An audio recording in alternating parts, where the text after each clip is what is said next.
Good morning. Hi, everybody, and welcome to the 12th BBB Symposium on Charity Effectiveness. We're very pleased today to see all of you here. It's a beautiful day, not raining. This is good.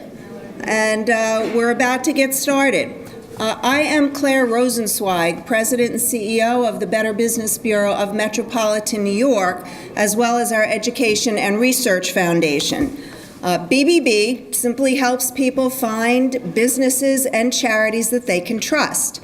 We are standards-based, we are nonpartisan, we're non-political, we aim to be a neutral third party, helping consumers and businesses interact in the marketplace in a way where they can find trust. As always, this particular program flows out of our BBB standards for charity accountability, in particular, the two that deal with effectiveness.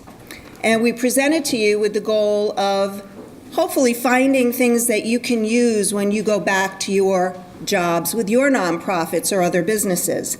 Today we come together to share insights about how nonprofits can deal with disruptions in our operating environment.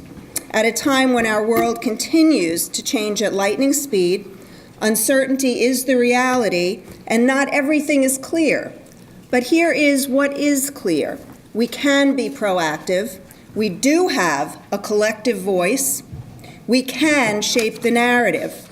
We have powerful tools at our disposal, and one of them is the trust that we earn through our nonprofit work. Last year at this symposium, we learned that public trust in our society's most important institutions has dropped a lot. And this year, or in 2017, according to Edelman's Trust Barometer, the share of Americans who trust nonprofits declined even more, 9%, from 58% to 49%. But despite all of that, nonprofits are still trusted more than other institutions or businesses. So that puts nonprofit leaders like many of you in a position to act with credibility and impact, even in these difficult times. Our speakers will share insights about actions we can take now, positive ways in which to drive our missions amidst the waves of disruption that all of us are riding.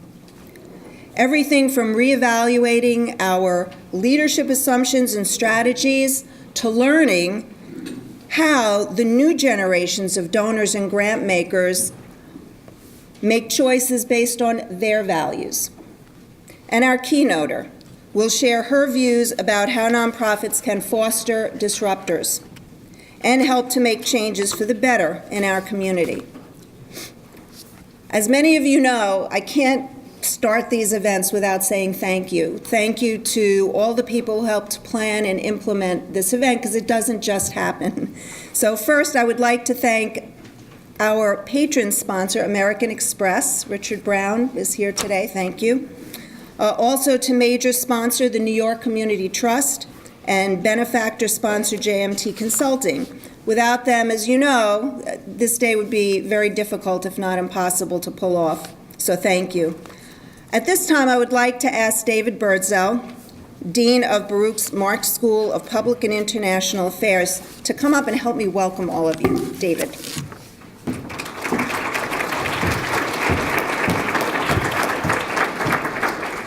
Thank you very much, Claire. Good morning, everyone. It's great to see you back here. It's the 12th year of the Charity Symposium, the 11th year that we've been doing it right in this room. And it's been a terrific partnership because we care so deeply about so many of the same things at the Better Business Bureau and at the Marx School. Sound institutions, transparency practices second to none, the ability to assure people that we do for them what we are charged with in terms of the public good and the common weal. And being able to talk about that here over the course of the years among the best thinkers in the field has been a terrific shot in the arm for us and something that we've been very proud and pleased to be involved with. I want to reflect just briefly and Truly, Jim, just briefly. On this question of disruption and what we're going to be talking about through the rest of the day, there are many kinds of disruption. Hurricane Irma, Hurricane Maria, those were disruptive, right?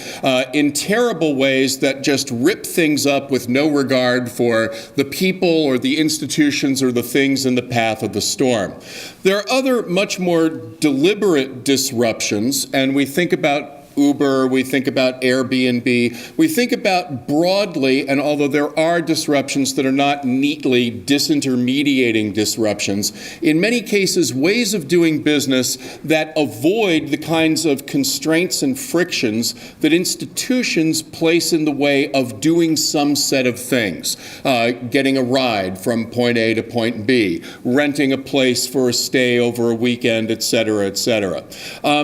It's very clear in our universe, in nonprofits and public service, we're experiencing both kinds of disruptions. Not hurricanes, to be sure, but times when things are just getting ripped up for no particular reason. And business has to be done very differently because of the metaphoric storm going on in some corners of the world. I won't talk about 1600 Pennsylvania Avenue, but that is very much on my mind as I think about some of those kinds of storms.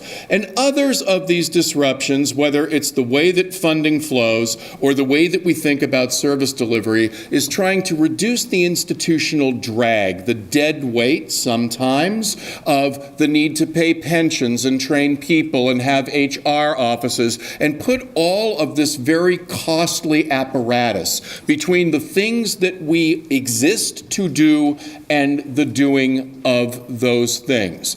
And I just want you to think about one thing, and I know that many of our speakers are going to be thinking about that thing as well.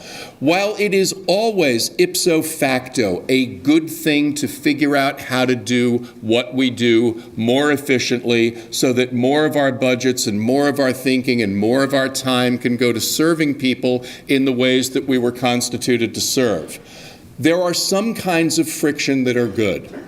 The frictions that are involved in assessing the effectiveness of our programs, the frictions involved in housing and keeping expertise at ready grasp so that we can apply it when we need it. The frictions involved in organizations that learn and preserve that learning in some way so that we reflect upon our experiences and we're not solely about the consumative fact of providing a service or doing a thing or sending a bag of groceries, whatever it is at that moment. Institutions serve a purpose. They should be as lean as humanly possible. They should excite the kind of trust and even passion that institutions, if we go back 50, 60 years, did, and that erosion that Claire talked about in institutional trust began not with the Trump administration. It began at the end of the Lyndon Johnson administration. It's been happening for a long, long time. And so we want to ask ourselves, in my view, as we put together inventories of what it is that we want to foster through proactive disruption. We want to put together inventories of the things we wish to preserve, the things that foster transparency and predictability. These kinds of activities, those in which we're all engaged, don't happen without programs to run them. So what is the residual necessity of making the service delivery excellent through programs that function well? I look forward to a robust conversation today. It's terrific to be back here with the BBB and with all of you. Have a wonderful morning and into the afternoon. Thanks so much. And now, without further ado. Thank you so much. It's really wonderful of Baruch, and thank you, Dean, to host this event for so many years. It helps with the tradition of the whole event, so thank you so much. The other people I would like to thank are our event supporters. Again, I'm going to have them just scroll through them on the screen so we can continue with sort of the momentum that you just created. And of course, I do want to thank our staff, Luana Lewis, the star of the program, and all of the other people here from the BBB that have helped to organize this in our program committee, because again, they are the thought leaders, along with our wonderful professional staff, to put these together. A couple of housekeeping things. In your packet, You will see that you have an evaluation form, you have index cards, those index cards. I think some of you have been here long enough to know the drill. During the programs, just write your questions down, and our staff will be walking through the crowd and gathering them up and giving them to the moderators. So please do that. Also, we have hashtag BBB Charity. We invite you to tweet to your heart's content. And we have a Wi-Fi, thanks to Baruch. Again, it's BBB 2018. That's the login code. So now that all of that is done, we're ready for you, Chief Sheehan.